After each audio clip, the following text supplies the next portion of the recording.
It's time for this week's episode of Brandon Sports Talk, featuring in-depth interviews from those who are trending in the world of athletics. And now, here's the host of Brandon Sports Talk, Brandon Pate.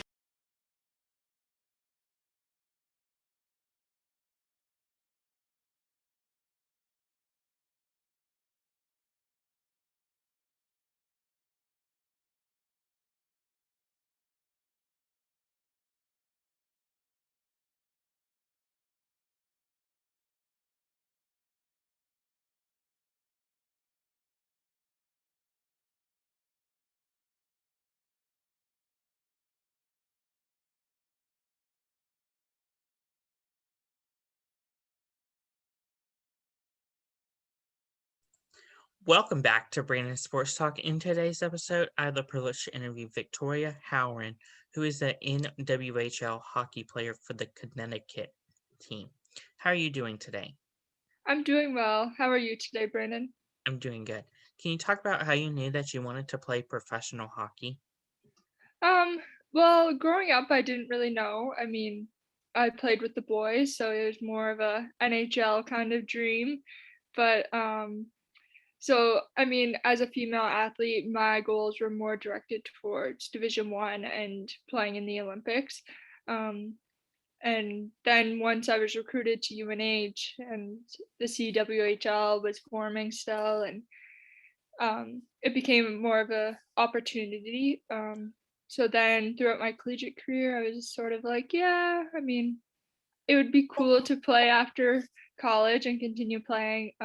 Whether that was in North America or Europe, I wasn't too sure yet. So, and then with the pandemic and then WHL, having the opportunity to stay closer to home was definitely something I wanted to do.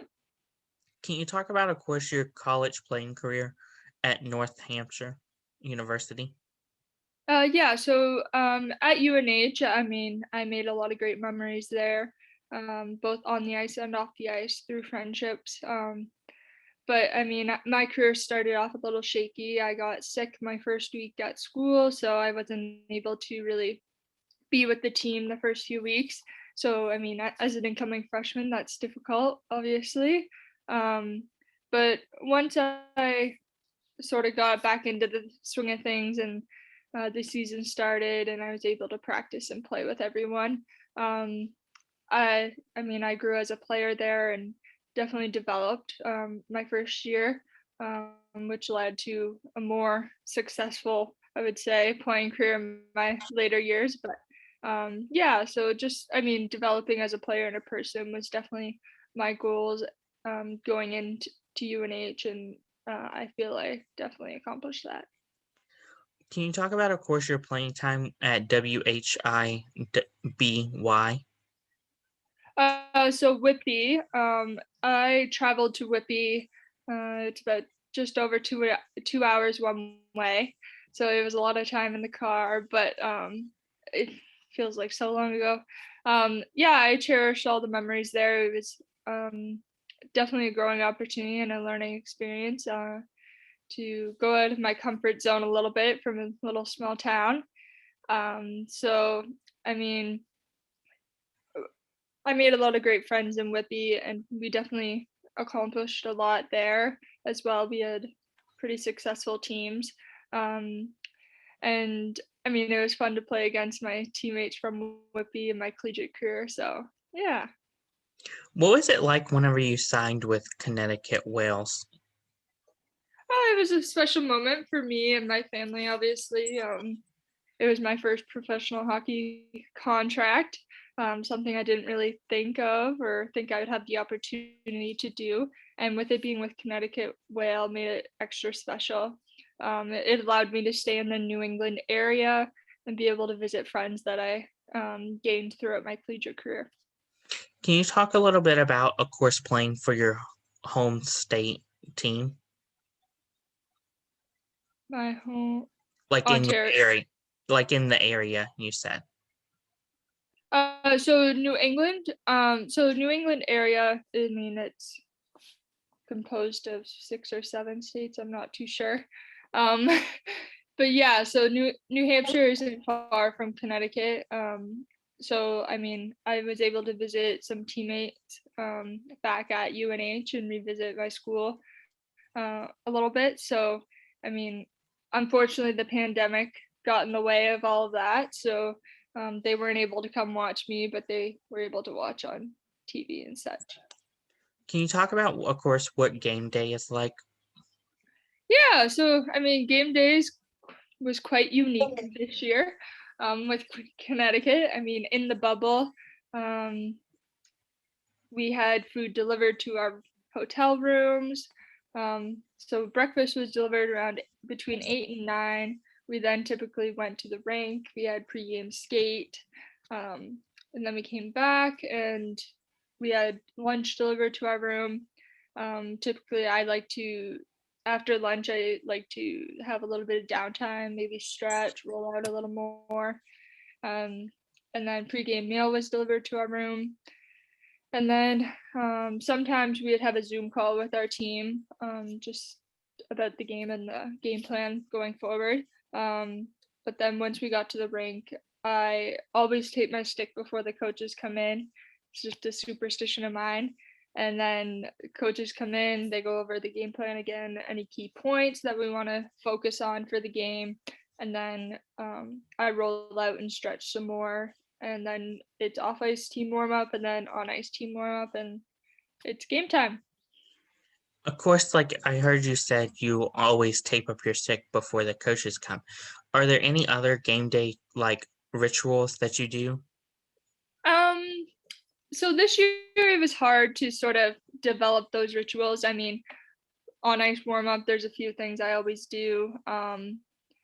I mean, there's always like certain times that I do a certain thing, or I mean, it's very simple. It's nothing over dramatic. Like some people are very cautious with their superstitions, whereas like I mean, if they don't happen, it's okay. It's not the end of the world.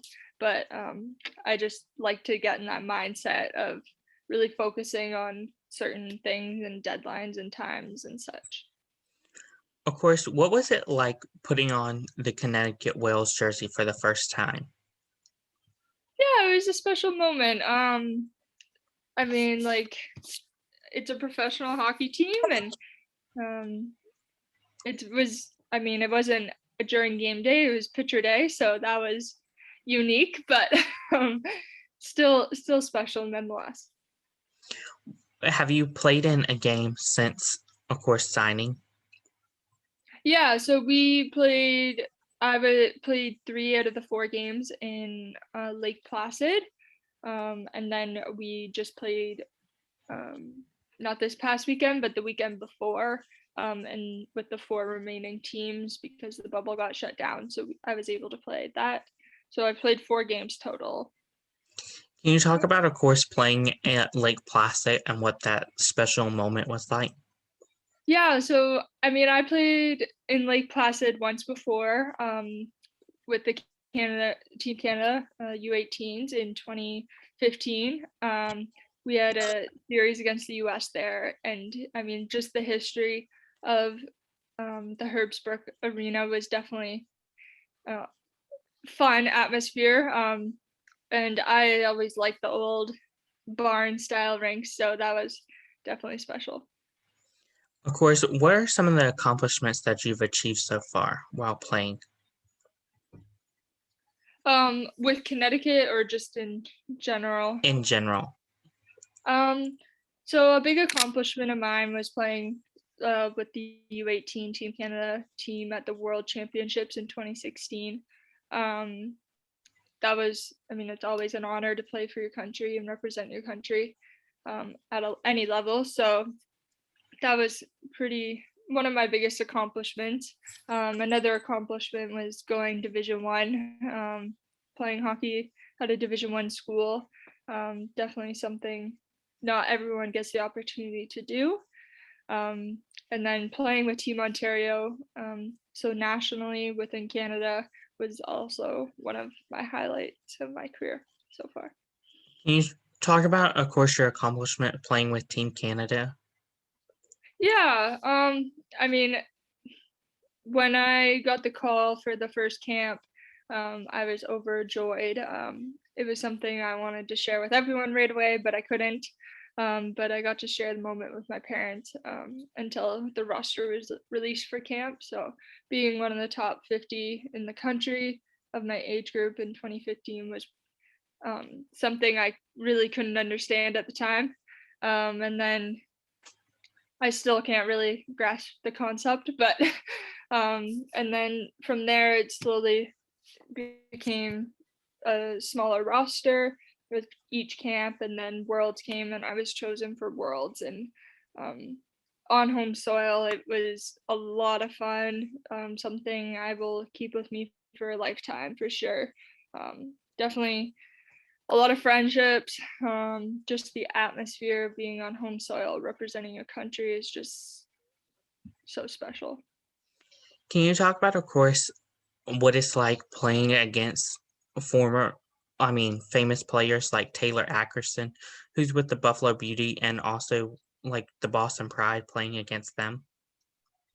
Yeah, I mean, it's pretty neat to play against more high profile names, obviously. And I know a lot of people through college career, through Team Canada and such. So I've connected with a lot of those higher named individuals. And each time I mean, you just act like a little girl inside who, I mean, I've always looked up to them or heard the name. And so meeting them for the first time, it's you get all jittery inside and a little nervous, um, maybe a little bit intimidated, but um, it's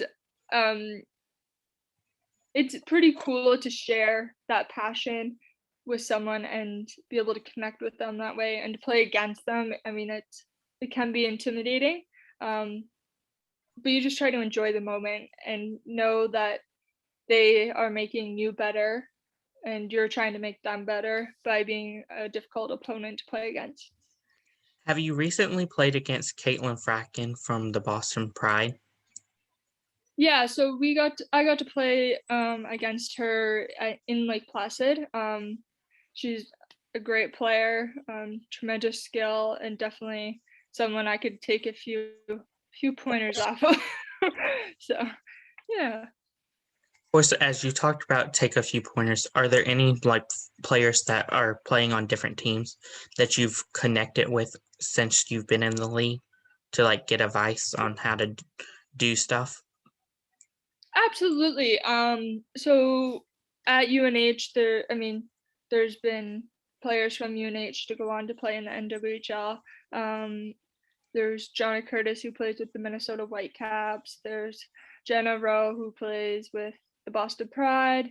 MJ Pelletier, who plays with the Buffalo Buttes. I reached out to them prior to the season and just wanted to get their feel on things and if they had any advice for me for my incoming year.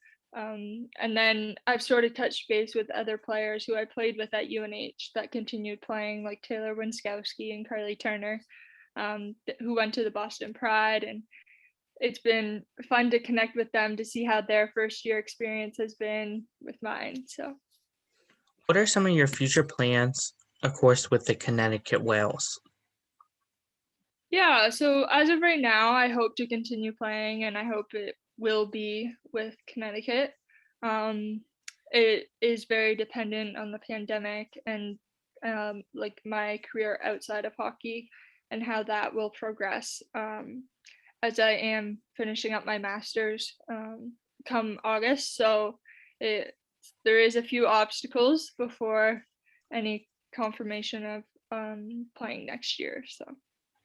Can you talk a little bit about that and how it's challenging to overcome, of course, balancing college life, work life, and of course playing in the WNHL? Yeah, so I mean, it can be overwhelming at times. This year was a little easier. I mean, we practiced. It varied depending on the week and depending on COVID cases and state restrictions, how often we were able to practice. But I mean, throughout college, you know, you need to develop time management, and it's really essential when it comes to after college and you have to balance your work life athletic career and schooling. So, I mean, going forward, I hope one day in the NWHL they don't have to try and do work outside of their playing career and they can just focus directly on hockey. But for the time being, it's something that, I mean, it's a skill you'll have for a lifetime to be able to balance two things, but I mean, it's not always ideal. What advice would you have upcoming college athletes that are looking to make it into the professional women's hockey? Yeah, so I mean, as college athletes, I mean, everyone sort of explores their own options, and some advice I would give is like focus on not perfecting, but improving the little details of the game. Having a good first breakout pass, keeping your feet moving constantly, getting shots through to the net. I would also advise them to take care of their body. Through warm up, cool down, nutrition, it's all important to your performance and having longevity to your career. So That's wonderful. What advice would you give upcoming future professional women hockey players and current players that are in the league now? Just keep working hard day in and day out. Try to set and accomplish goals for each practice, whether it's to focus on shooting, or like I said, breakout passes are a key one to the game, and trying to get faster. I mean, off-ice training, especially in the off season, is important to help be more powerful, more explosive, faster, stronger. They're all key elements to being better on the ice. So I guess, I mean, just focusing on your off-ice training as much as your on-ice training is definitely something everyone needs to improve on and can improve on. I would also say to I mean, a lot of people already do this, and I definitely can do it more, but to rewatch games of the like if you're already in the NWHL, like not only when you watch your team play, don't just watch your play, watch your peers play too. There's so much you can learn from your fellow teammates as well as yourself in your play. So, I mean, don't just focus on your own play when you're watching a game.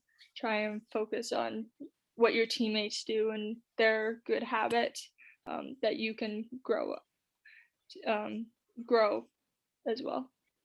That's wonderful advice. Where can my listeners find you at on social media?